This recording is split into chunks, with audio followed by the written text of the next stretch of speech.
قال النبي صلى الله عليه وسلم لا تسبوا أصحابي فوالذي نفسي بيده لو أن أحدكم أنفق مثل أحد ذهبا ما بلغ مد أحدهم ونصيفا. او لوگو میرے صحابہ پر تان نہ کیا کرو، عیب نہ نکالا کرو، فلاں نے یوں کر دیا. لا تسبو، عیب نکالنے کی ضرورت نہیں ہے، بکواس کرنے کی ان کے اوپر میرے صحابہ پر ضرورت نہیں ہے. کیوں جی؟ اللہ کے رسول جی غلطیاں تو ہر کسی کے اندر ہو جاتی ہیں.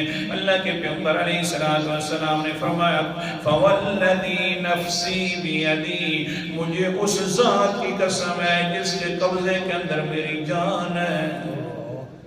صحابہ کی شان ہو رہی ہے، پیغمبر قسمیں اٹھا اٹھا کر بیان فرما رہا ہے فوالذی نفسی بیدی، مجھے اس ذات کی قسم ہے جس کے قبضے کے اندر میری جان ہے. لو ان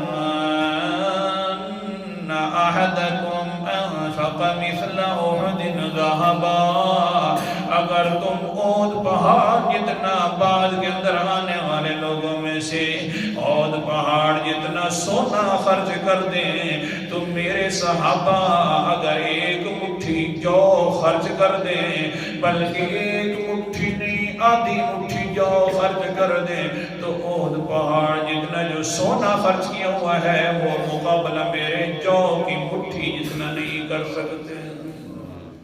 کیا مال، ایک جو کی مٹھی، ادھر احد پہاڑ جتنا سونا. ان کا آپس میں ان کے ساتھ مقابلہ بنتا بھی نہیں، مجھے اللہ کی قسم ہے.